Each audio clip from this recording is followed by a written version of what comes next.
Olá, você que me segue no Rodrigo Silva Arqueologia. Estamos aqui com o primeiro vídeo de 2022 e você é muito bem-vindo aqui. Se você não é inscrito no canal, se inscreva, ative o sininho de notificações para você sempre saber quando eu postar um vídeo novo e também deixe aqui o seu comentário. Ele é muito bem-vindo para nós. Além, é claro, do seu like se você gostar do conteúdo, tá bem? E nesse primeiro vídeo aqui eu gostaria de traçar com vocês um plano de estudo da Bíblia para 2022. Aliás, falando em plano, eu estou muito feliz porque nós já estamos agora começando o ano com 4.000 alunos inscritos no curso A Bíblia Comentada com Rodrigo Silva. Eu lembro que quando a gente começou esse curso lá no mês de setembro, eu fiz um desafio. Eu gostaria de ser o seu companheiro de jornada no estudo aprofundado da Bíblia Sagrada. E nós já temos 4.000, acho que já passou um pouquinho de 4.000 alunos e alunas de todo o Brasil e até do exterior. Tem gente até da Europa, dos Estados Unidos, que está fazendo o curso. E se você é um desses 4.000 alunos ou alunas aí, deixa o seu comentário aqui se você está gostando, se o conteúdo está sendo edificante para a sua vida. Isso tudo vai ser muito importante, tá certo? E assista com atenção também o vídeo aqui, porque eu vou traçar um plano de estudo da Bíblia que você pode adequar à sua realidade. Então é muito importante isso. Eu digo isso pela razão que muita gente quer até conhecer a Bíblia Sagrada, mas tem dificuldade às vezes de encontrar tempo para estudar a Bíblia, ou às vezes até encontra tempo, mas lê e não entende o que está lendo, e isso desanima. E eu não quero que o seu plano espiritual com Deus, e ler a Bíblia é um plano espiritual com Deus, que ele fique como aqueles vários planos de início do ano, que você fala, no esse ano eu vou fazer dieta, esse ano eu vou para academia, esse ano eu vou comprar um carro, esse ano eu vou fazer isso, eu vou fazer aquilo. E quando chega lá pelo mês de fevereiro, março, abril, já morreu aquele plano, e quando chega no final do ano, aí você faz de novo planos que acabam nunca se concretizando. Eu não quero que a Bíblia seja assim. Se você está planejando começar 2022 com o pé direito, com o conhecimento melhor da Palavra de Deus, então vamos fazer isso de maneira clara. Sabe, pessoal, deixe-me compartilhar com vocês algumas experiências da vida. Eu, como professor acadêmico, assim, de muito tempo, professor de faculdade, eu digo, eu já percebi que muitos, mas muitos alunos não aprendem, não é porque falta-lhes inteligência. Tem gente que fala assim, eu não aprendo porque eu sou burro, não entra na minha cabeça. Não, não é nada disso. Você não aprende porque você não aprendeu a aprender. Em sala de aula, o aluno entende a matéria. Ele só vai aprender à medida que ele tiver um relacionamento com aquele conteúdo fora da sala de aula. Tem um monte de coisas que você aprende todos os dias, você é inteligente. Você é inteligente, tem muita gente que fala assim, não, eu sou inteligente, eu não entendo essas coisas todas não. Mas às vezes, vou dar um exemplo. Eu conheço alguns serventes de pedreiro que são até analfabetos, de pai e mãe. Eles acham que muita coisa não entra na cabeça deles, mas ele consegue, sem nenhuma caneta, sem nenhuma calculadora, calcular com precisão quantos sacos de cimento ele vai gastar para fazer um muro de 15 metros. Sem computador, sem nada. Às vezes o engenheiro, o arquiteto formado precisa de um cálculo ali em computador para calcular a quantidade de material. O pedreiro não, só de bater o olho ele já sabe. Isso é uma inteligência, tá bem? Então, na verdade, a questão não é de ter ou não ter inteligência, e sim de saber como usá-la. Então vamos esquematizar o nosso estudo da Bíblia agora para 2022 de uma maneira lógica, adaptada ao seu estilo de vida, à sua falta de tempo. E eu estou aqui para ajudar você, tá bem? Eu estou para ajudar você, fique tranquilo. Você não está sozinho nessa empreitada. Por isso que desde o início eu sempre quis convidar vocês para serem meus companheiros de jornada no estudo da Palavra de Deus. Às vezes eu prefiro até lidar assim, ter você não como meu aluno meramente, mas como meu companheiro, como a minha companheira de estudo, de aprofundamento na Palavra de Deus. Tá certo? Bom, então vamos por etapas. Vamos primeiro pegar o planner que eu preparei para você. Se você não sabe do planner, a minha sugestão é baixe hoje mesmo. Aqui no descritor desse vídeo, nós vamos deixar o link para você baixar o planner. Esse planner, ou agenda de estudo da Bíblia, é um planejamento anual para que você possa ler a Bíblia durante um ano, só que de maneira cronológica. Como é que funciona isso? Você sabe que a Bíblia, ela está mais ou menos na ordem cronológica. Mais ou menos, não exatamente na ordem cronológica. E quando as pessoas vão lendo, às vezes eles se atrapalham um pouco, principalmente quando entram as genealogias, interrupções. Vou dar um exemplo para você. O livro dos Salmos. O livro dos Salmos não caiu pronto do céu. Deus não pegou os anjos e escreveu do Salmo 1 até o Salmo 50, caiu pronto do céu, alguém pegou e meteu aqui na Bíblia. Não. Os salmos foram escritos por pessoas diferentes. Alguns salmos são anônimos. Alguns salmos foram escritos depois que o povo de Israel saiu do cativeiro da Babilônia. São chamados salmos de peregrinação ou salmos de ascensão. Quer um exemplo? Você vai aqui no livro dos Salmos, o Salmo 3, que fala da confiança na salvação de Deus, é o salmo que Davi escreveu quando ele estava fugindo do seu filho Absalão. Já o Salmo 2 é o salmo que Davi escreveu logo depois que ele foi ungido rei de Israel e Saul queria a todo custo matá-lo. Quando eu digo escreveu, ou Davi escreveu nessa época, ou o salmo alude a essa etapa da vida de Davi. O Salmo 23 já alude ao período em que Davi era apenas um pastor de ovelhas. Então, se você olhar na ordem que os salmos estão na Bíblia, o Salmo 2 e o Salmo 3 estão numa ordem, porque Davi primeiro é perseguido por Saul, depois que ele tem a tentativa de morte do seu filho Absalão, mas o Salmo 23 reflete uma realidade muito anterior a essa, e ele está lá na frente no livro dos Salmos. Então, se eu fosse ler os Salmos numa ordem cronológica, eu deveria ler primeiro o Salmo 23, depois o Salmo 2, depois o Salmo 3. E ficaria mais enriquecedor ainda se eu lesse o Salmo 23 junto com os capítulos em que Davi é um pastor de ovelhas que ainda vai lá encontrar-se com seus irmãos que estão lutando contra os filisteus, e aí ele conhece o gigante Golias. Seria muito interessante eu ler o Salmo 2 dentro do contexto em que Saul está procurando Davi para matar. É muito interessante eu ler o Salmo 3 no contexto em que Absalão faz uma revolução contra o pai tem que sair do castelo, do palácio ali em Jerusalém, ficar escondido e tudo mais. Fica muito mais enriquecedor. O Salmo 90 é de autoria de Moisés. Faz muito mais sentido lê-lo junto com a vida de Moisés. O livro de Jó provavelmente viveu antes de Abraão. Então seria muito interessante quando eu ler Gênesis, do capítulo 1 ao capítulo 11, ali eu parar e começar a ler a história de Jó, para depois ler a história de Abraão. Então esta seria uma ordem cronológica da Bíblia. Então o que é que nós fizemos? Nós criamos um planner, um planejamento de estudo da Bíblia, seguindo a cronologia. Então, ao invés de você começar a ler no Gênesis e terminar no Apocalipse, você vai ler Gênesis capítulo 1 até o 11. Aí depois você começa a ler Jó. Quando você for ler os Salmos, você vai diluir os Salmos em outras passagens da Bíblia, às quais eles fazem referência. Vai ficar muito mais enriquecedor. Por exemplo, o livro de Isaías.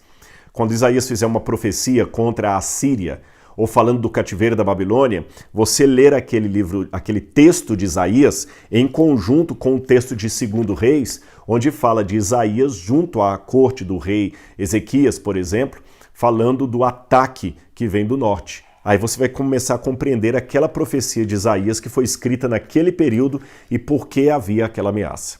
Então esse plano é muito interessante. Eu já recebi várias mensagens de pessoas falando, poxa, que legal, eu nunca pensei que a gente pudesse ler a Bíblia assim, eu quero ler desse jeito. E estão começando. Ah, Rodrigo, mas hoje já o quê? Dia 2 ou 3? Eu já perdi 3 dias. Não tem problema. Dá para você voltar e ler, não tem problema nenhum. Aliás, a primeira dica que eu vou dar para você, se você até quiser assistir esse vídeo aqui tomando notas num pedaço de papel ou num caderno, seria interessante, tá bom? Então aqui já vai minha primeira sugestão para você. Dá um pause aqui no vídeo, corre lá, pega um caderno ou uma folha de papel e vai anotando um resumo das dicas que eu vou dar para você aqui. Faça um esquema. Então a primeira dica que eu vou dar para você aqui seria o seguinte: o ideal é que você consiga ler a Bíblia num ano. Porém, se você não conseguir ler em um ano, mas fizer em 1 ano e meio, 2 anos, mais importante do que ler a Bíblia num ano é ler a Bíblia de maneira que você possa ter um sistema de estudo e uma compreensão do que está lendo. Correto? Repetindo, Eu fiz para você um plano de leitura da Bíblia em 52 semanas, ou seja, o equivalente a um ano. Mas se não der para ler num ano, não tem problema. Por exemplo, eu acabei essa semana, eu atrasei porque teve uma coisa, eu vou pegar a semana que vem. Não vá ler correndo agora para adiantar, para cobrir tudo em um ano. O interessante é que você aprenda a Bíblia, tá bom? Essa é a primeira dica. Segunda dica, tire tempo, crie o hábito sistemático de ler a Bíblia. Um tempo específico. Para uns, esse tempo específico vai ser de manhã. Ele vai acordar um pouco mais cedo, 30 minutos mais cedo por dia, 20 minutos talvez, dependendo da sua leitura, 20 minutos vão ajudar, 20 minutos mais cedo. Outras pessoas preferem, não, eu prefiro ler quando eu estiver voltando. O outro fala o seguinte, não, na verdade eu pego o metrô, eu gasto quase 1 hora de metrô e como eu pego o metrô lá no início, dá para eu ir sentado. Você pode ir lendo a Bíblia ali sentado no metrô. Outros falam o seguinte, olha, no metrô é complicado, que eu pego o metrô lotado, mas eu tenho 1 hora de almoço. Dá para você almoçar em meia hora e você pegar depois e a outra meia hora você meditar na palavra de Deus ali com calma. São 3 a 4 capítulos por dia, não é muita coisa, tá bom? 3 a 4 capítulos. E antes que alguém fale assim, Rodrigo, mas não tem tempo, é difícil. Olha, deixa-me colocar uma coisa com muito carinho para você. Uma frase que eu já repeti à exaustão. Quem quer dá um jeito, quem não quer dá uma desculpa. Tudo que você quer, você arruma jeito. Se você quer assistir a novela, você arruma jeito de assistir a novela, de acompanhar os capítulos perdidos. Se você quer treinar para a corrida da São Silvestre, você dá um jeito de treinar. Se você quer jogar sua bola no domingo, você dá um jeito de acordar domingo. Ou seja, quem quer dá um jeito, quem não quer dá uma desculpa. Tá bem? Então vamos lá. Então já falei com vocês das primeiras 2 dicas, né? Sistematize um momento de estudo da Bíblia, pegue o planner. E a aula da Bíblia comentada vai ajudar muito. Daqui a pouco eu vou falar também como é que aqueles 4.000 alunos que estão fazendo o curso podem também se beneficiar com isso. E depois que você fizer isso, como eu falei, são 3 ou 4 capítulos por dia, você lê o capítulo, se você olhar no seu planner, está lá, numa parte, são duas colunas. Numa coluna tem um capítulo, na outra coluna do lado tem umas 3 ou 4 linhas, onde você pode resumir ali em 1, 2 ou 3 frases o resumo do que você leu. Agora, à medida que você estiver lendo aqueles 2 ou 3 capítulos, eu vou dar uma dica para vocês. Sublinhe a sua Bíblia, marque as páginas que você gostaria de entender melhor, o que não está claro. Eu vou mostrar para vocês que minha Bíblia é toda marcadinha, olha aqui, ó. Olha como é que minha Bíblia é toda marcada. Eu sei que parece uma bagunça, mas é uma bagunça organizada. Eu vou falar por quê. Porque eu coloco o olho numa Bíblia qualquer que está limpinha, parece que eu estou num labirinto.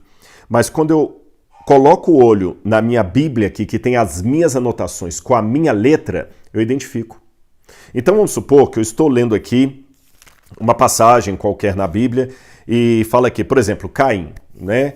E Caim matou Abel, tal. Aí diz que Caim foi para uma cidade e conheceu a mulher dele. Peraí, quem é essa mulher de Caim? Até agora não falou nada de mulher de Caim, não estava na terra só Adão, Eva, Caim e Abel. Se ele matou Abel, só ficou Adão. Quem é essa mulher? Nesse primeiro momento, você vai simplesmente colocar um ponto de interrogação e marcar aquela passagem. Coloca um ponto de interrogação e continua a sua leitura. Você vai ver várias passagens que você vai colocar um ponto de interrogação. São passagens de difícil interpretação. Por que esse ponto de interrogação?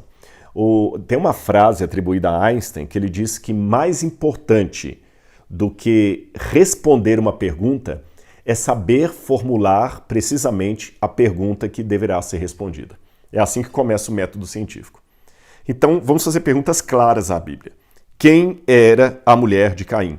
Ponto. Por enquanto não tem resposta. Eu li os meus 3, 4 capítulos, fiz o resumo ali, guardei. Aí, no outro dia, de novo, eu li mais os 3, 4, fui fazendo as anotações. Uma passagem que eu achei mais bonita, eu sublinhei.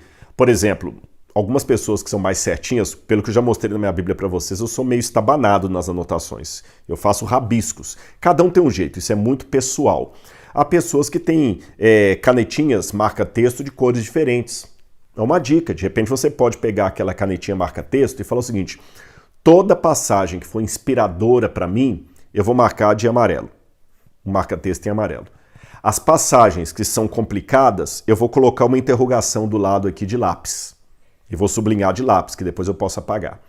As passagens que eu acho que são doutrinárias, que é passagem inspiradora, por exemplo, o Senhor é meu pastor, nada me faltará.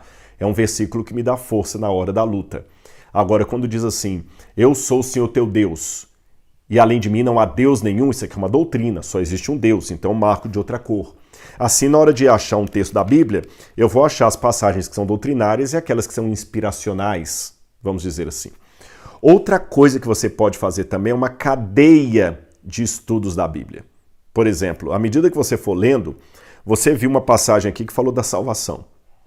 Tá? Como está fresco na sua cabeça, 4, 5 capítulos depois você vê outra passagem da salvação. Coloca do lado assim, compare com, você põe a passagem da frente. Tá certo? Então você pode fazer isso. Agora, depois que você vai fazendo essa leitura, aí vamos supor que tem um dia que tem um feriado.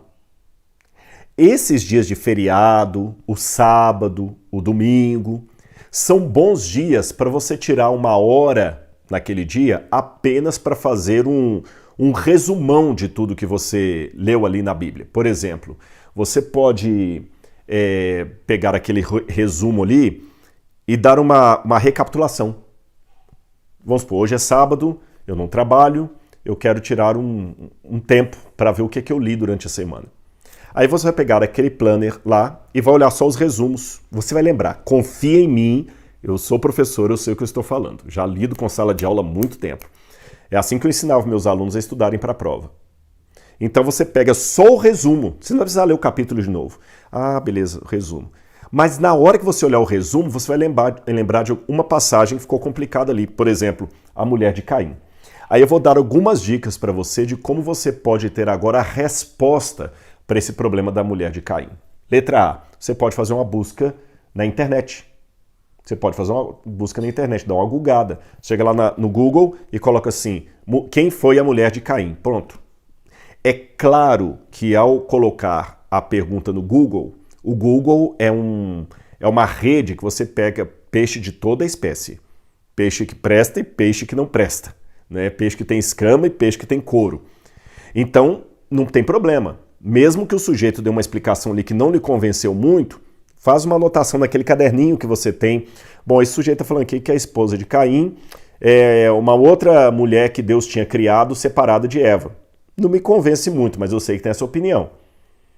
Agora, esse outro aqui é interessante. Ele fala que a esposa de Caim pode ser uma irmã ou sobrinha de Caim por causa dessa passagem. Esse aqui acho que é uma contradição da Bíblia. Anote as propostas que você encontrar. Depois que você anotar as propostas que você encontrar, se você frequenta alguma igreja, seria interessante você discutir isso num grupo de estudos com seus irmãos. Ah, a gente não tem tempo para conversar? Não, por favor, não é bem por assim. Lembra, quem quer dá um jeito, quem não quer dá uma desculpa. Você não conversa sobre política? Você não conversa sobre vacina? Você não conversa sobre um monte de coisa aí? Não sai até polêmica em família, às vezes assim, quem é de direita e quem é de esquerda, não sai até arranca-rabo, às vezes, desculpa a expressão. Vamos trocar talvez essas temáticas de política por temáticas da Bíblia. Ah, ninguém na minha família é convertido. Tá aí uma boa oportunidade para você, de uma maneira light, sem ser chato, sem ser fanático, bater um papo com sua família sobre a Bíblia. Gente, engraçado, eu li uma coisa tão interessante na Bíblia esses dias e tudo. Se você for gente boa, eles vão parar para ouvir. Agora, se você for aquele parente enjoado, aí vai ser complicado mesmo, né? E depois comece a procurar pares, que eu chamo de pares. Pessoas que estão com a mesma sede da Bíblia que você. Você sabe, o ser humano não vive numa ilha e nós temos a tendência a buscar pares. Quem gosta de futebol vai para uma rodinha onde tem gente falando de futebol. Se o sujeito é flamenguista, ele vai procurar amigos flamenguistas. Quando ele vai lá para o boteco beber a cerveja dele, ele vai sentar com flamenguistas. É assim que acontece. Né? Se ele gosta de uma música de rock ou de sertanejo universitário, ele vai para o show de sertanejo universitário, onde ele vai ter outras pessoas que gostam do mesmo estilo de música que ele gosta. Tá certo? Se assim é com as coisas normais do mundo, por que deveria ser diferente com as coisas espirituais? Por que com as coisas do mundo nós nos ajuntamos com pessoas que têm mais ou menos o mesmo gosto musical ou futebolístico que a gente, mas quando é Bíblia eu quero ser isolado? Então procure agora pessoas de fé, pessoas espirituais que também gostem da Bíblia. e comece a conversar com eles. Olha, você está vendo que interessante? Eu estava lendo ali na Bíblia sobre Gênesis, eu não entendi aquela questão da esposa de Caim. Como é que você entende aquilo? Aí a pessoa também nunca entendia aquilo. Você vê que você não é um ET. Tem pessoas que compartilham dúvida com você. Fala com ele, pois é, eu fazendo uma busca no Google, eu descobri essas opiniões aqui. O que você acha? Essa também eu descarto, essa aqui também vai. E com o passar do tempo, o Espírito Santo vai te abençoando. Aliás, uma coisa que eu não podia esquecer jamais, seria um pecado eu fazer esse vídeo sem colocar esse detalhe aqui, você nunca deve estudar a Bíblia desassociado de Deus. Você tem que pedir a presença do Espírito Santo, a iluminação do Espírito Santo para você entender a Bíblia Sagrada. Você está lendo palavra de Deus, não é o gibi da Turma da Mônica, não é a revista Isto É. Você está lendo palavra de Deus, então você tem que convidar o Espírito Santo para iluminar você. E acredite em mim, por experiência própria, o Espírito Santo vai guiando a sua mente a descobrir cada vez mais verdades. Além da internet, uma outra dica que eu dou para você, além da internet de irmãos de igreja, ou mesmo que você não siga igreja nenhuma, pessoas que têm mais ou menos a mesma comunhão com o Pai, com a luz, com as Escrituras. Além desse diálogo com essas pessoas, outra coisa que você pode fazer, se você é evangélico, você pode colecionar na sua casa lições da escola dominical. Ou se você é adventista, lições da escola sabatina. Ou se você é católico, aqueles folhetos de igreja que às vezes lá o padre faz na hora da missa. E procure ver assim, principalmente essas lições de escola sabatina ou escola dominical ou catecismo, que são explicações da Bíblia. Procure ver o que os teólogos dizem daquelas passagens ali. Colecione isso em casa, tá bom? Colecione isso em casa. Bom, outra dica que eu dou para você também. Comece a colecionar Bíblias. Ah, Rodrigo, eu estou apertado financeiramente, eu não tenho dinheiro, não tem problema. Se você colocar na internet Bíblias online, eu acredito que 100% das Bíblias que estão impressas em forma de papel, você tem online na internet. Então nem precisa comprar. Aí o que você pode fazer nesse dia de feriado, que você vai dar um resumão, um aulão sobre o que você viu? Pega aquele texto complicado e começa a ler em passagens diferentes. Sabe aquele outro texto que você marcou de amarelo, que é um texto inspiracional? O Senhor é meu pastor, nada me faltará? Procure lê-lo em outras versões da Bíblia. Pega a Bíblia da edição pastoral, pega a Bíblia de Jerusalém, a tradução ecumênica da Bíblia, a João Ferreira de Almeida atualizada e corrigida, a nova versão internacional, a King James Version, a nova versão de Tiago, do rei Tiago. Vá lendo em outras versões.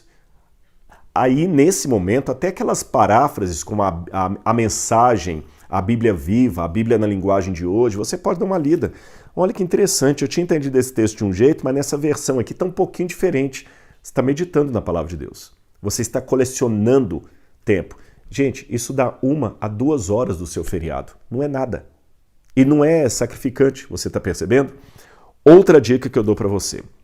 Depois que você fizer tudo isso, vá sempre anotando as suas conclusões. Ainda que sejam, anote isso aqui, ainda que sejam conclusões provisórias. Olha, essas explicações que eu vi aí na internet, ou na lição da escola sabatina, ou lição da escola dominical, ou da explicação do padre lá na igreja, não me convenceu muito não, mas provisoriamente parece que o texto está dizendo é isso. Pega aquela conclusão provisória e deixa ali. Daqui a um tempo você volta naquilo, talvez com uma outra mente, o Espírito Santo vai lhe iluminar, agora caiu a ficha para mim, através de um sermão que você ouvir, qualquer coisa parecida nesse sentido, tá bom? Bom, eu vou dar um exemplo para você de coisas que você pode fazer na Bíblia. Vamos supor que eu esteja lendo aqui a história de José do Egito. Vamos pegar José do Egito. José do Egito está aqui no livro do Gênesis, é fácil de achar, Gênesis capítulo 37, se eu não me engano, isso, Gênesis capítulo 37, você vai ler na história de José do Egito. História linda. Mas por que eu falei com vocês no início do vídeo que você não deve ficar desesperado com uma faca no pescoço, eu tenho que terminar em 31 de dezembro de ler a Bíblia toda? Não. Isso é o ideal, é o desejável. Mas eu prefiro que você gaste 2022, 2023 lendo a Bíblia toda, mas com calma, a que você chegue até o final do ano agora, leu a Bíblia toda, mas não entendeu nada. Então vá com calma, tá bom? Vá com calma. Aí eu estou lendo José aqui E só lendo com calma você vai perceber essas coisas que eu vou falar agora, tá bom? Não precisa ter diploma de teólogo para descobrir as coisas que eu vou dar exemplo para você. Basta ler com oração, atenção e diálogo com os pares, com outras pessoas piedosas que estão estudando a Bíblia. Lembra a comparação que eu fiz? As pessoas buscam seus semelhantes. Então eu estou lendo aqui José, aí eu vi que José ganhou uma túnica, Gênesis capítulo 37, do pai dele, e que os irmãos arrancaram essa túnica de José, o despiram da sua túnica e levaram a túnica ensanguentada para o seu pai. Beleza.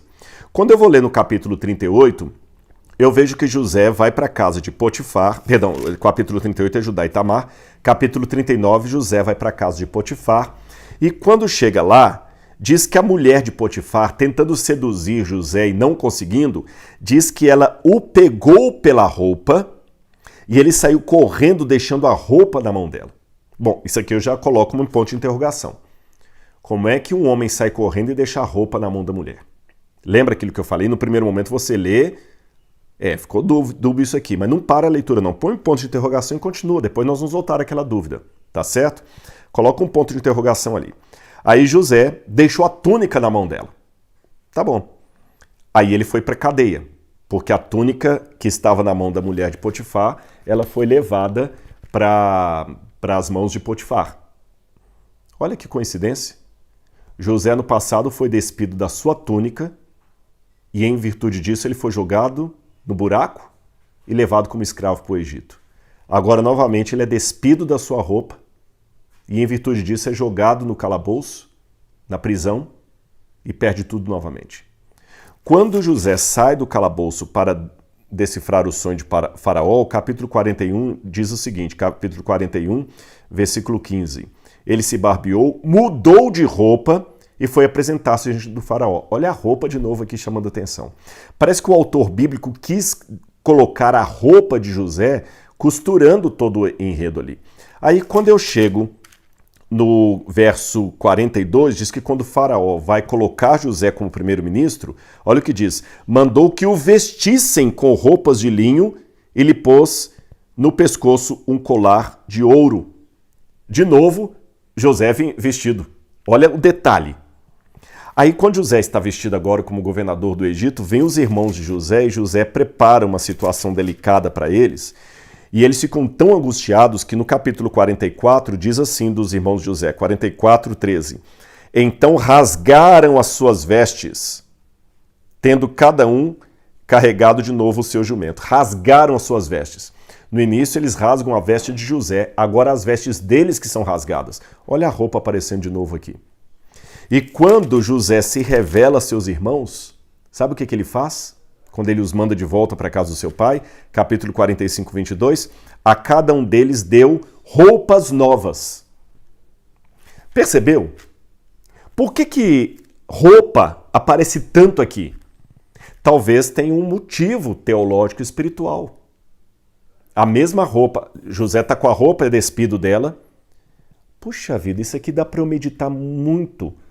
Olha como é que a roupa foi quase um símbolo de todo o drama de José, tanto do alto da sua vida como baixo. Será que o Espírito Santo não quer me mostrar alguma coisa a esse respeito? Aí eu posso pegar uma concordância bíblica. É muito interessante você pegar uma concordância. Existem livros chamados concordância bíblica. Quando ele pega a palavra roupa e quantas vezes e onde ela aparece na Bíblia. Mesmo que você não tiver dinheiro para comprar uma concordância, você coloca o seguinte, roupa, Bíblia, o que a Bíblia diz sobre roupa? Se você colocar no Google, o que a Bíblia diz sobre roupa, vai aparecer sites colocando todos os versículos. Aí você vai descobrir que lá no Novo Testamento, uma das promessas de Cristo é que o vencedor será com Cristo vestido de roupas brancas e entrará no reino. Jesus foi despido de suas roupas quando ele foi colocado na cruz do Calvário e os soldados romanos jogaram sorte sobre as vestes de Jesus. Qual é o ensino da Bíblia sobre as roupas? O que a roupa significa na Bíblia? Aí eu já posso fazer uma outra coisa. Eu posso pegar agora qual era o contexto de roupa naquele tempo. Será que eles tinham roupa como hoje eu tenho um guarda-roupa com um monte de camisa, calça, short, paletó? Ou era diferente? Tá vendo como é que a gente vai crescendo no estudo? com calma. Aqui dá para você preparar um bom sermão, dá para você preparar uma boa palestra, um bom estudo, uma boa reflexão e, acima de tudo isso, dá para você preparar uma boa comunhão com o Pai. Quando você estudar o contexto da roupa na época, você vai ver, por exemplo, que os egípcios, eles usavam um saiote e ficavam sem camisa em casa por causa do calor. Tem vários desenhos das tumbas egípcias que mostram os escravos egípcios usando apenas um saiote e com a parte de cima sem nada. Então fica fácil entender aquela interrogação que eu coloquei na primeira leitura, por como é que a mulher conseguiu arrancar a roupa de José. Se você está com um saiote, na primeira abraçada eu arranco fora, como se fosse uma toalha saindo do banheiro. Aí fica fácil entender. Você percebeu quantas coisas nós podemos aprender aqui da Bíblia Sagrada? Agora, você pode falar, tá, Rodrigo, mas eu não tenho todo esse conhecimento teológico. Aí eu vou te dar uma outra sugestão. Junto com tudo isso, eu preparei para você, vou falar até no singular. Eu preparei para você, tá bom? Terceira pessoa do singular. Você, ele. Eu preparei para você um estudo especial da Bíblia anotada. A Bíblia comentada com Rodrigo Silva. Esse estudo, toda quarta-feira, eu coloco uma aula inédita. E você pode falar assim, mas o que é de Deus tem que ser de graça. Por que você não põe de graça? Nem sempre. Nem sempre. Na Bíblia lá, o santuário era de graça que Deus perdoava, mas as pessoas tinham que dar o dízimo do santuário. O templo era de Deus, mas Jesus pagou o imposto do templo, não pagou? Quando o pessoal falou assim, escuta, você não vai pagar o imposto do templo? Jesus falou, Pedro, vai lá, pesca um peixe, tira 2 moedinhas, paga por mim e por ti. Então, se Jesus pagou o imposto do templo, se Jesus elogiou a oferta da viúva, se Deus colocou o dízimo na Bíblia, então não é porque tudo tem que ser de graça. Aliás, até a graça, ela é de graça, mas não é barata. Então, o que a gente fez? É lógico, eu sei que nem todo mundo tem condição de fazer um curso. Então, tem muito material meu que está de graça na internet. O Evidências mesmo. Quanto que você paga para assistir o Evidências? Nada. E o Evidências, pode ter certeza, dá muito trabalho para preparar para Novo Tempo. E a Novo Tempo não tem propaganda, você não vê comercial no Novo Tempo. Tem apenas um intervalo ali. Mas você não tem, no final do programa Evidências, esse é o programa Evidências, oferecimento, sucos tal, você toma, esse é o programa Evidências, um oferecimento de lojas tal. Não existe isso. A Novo Tempo vive justamente das ofertas dos irmãos e da manutenção que a Igreja Adventista coloca. Você não paga nada. Nem aquele curso que eu fiz, a série Evidências, é cobrado. Nem o selo que a gente põe no correio a gente cobra de você, que ele está lá. Os vídeos que eu ponho aqui no YouTube também, você não paga nada para assisti-los. Estão aqui, tá certo? Só que esse curso, ele é feito em vínculo com o NASP, como um curso qualquer, ele tem o seu custo. É a plataforma, como é que se diz assim, a divulgação do curso.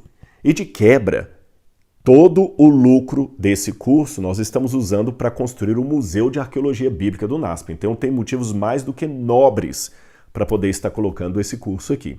E você vai ver em 2022, eu vou começar a postar aqui o museu sendo construído, você sabe que os tijolinhos ali são os 4.000, em nome de Jesus, os 5, 6, 7 mil alunos que nós temos que estão pagando. E você ainda é beneficiado. Porque é interessante uma coisa também, um paradoxo. Quando é as coisas de Deus, nós não queremos pagar. Tem muita gente falando, as coisas de Deus não são para cobrar. Tá bom, não são para cobrar. Mas o mesmo que fala as coisas de Deus não são para cobrar, paga caro uma loja para comprar uma camiseta do time que ele torce. Ele paga caro para poder ir jantar fora com a esposa. Você está entendendo? Na verdade, será que é as coisas de Deus que não se cobram ou ele que está com o escorpião na hora de investir nas coisas de Deus? Isso é uma coisa para se pensar. Porque o mesmo que acha que não deve pagar um curso de R$ 59,90 para estudar a Bíblia, não tem problema em pagar talvez mais do que isso para ter uma assinatura de uma TV a cabo ou de um Netflix.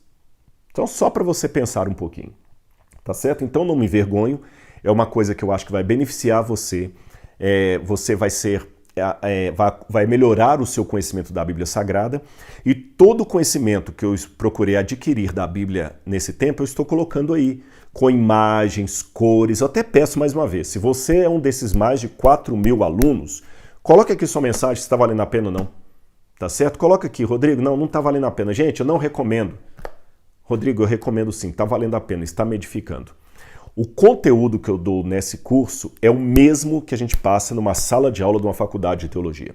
É o mesmíssimo. Sem pôr nem tirar. Com imagens, com gráfico, tudo para você. Tá bom?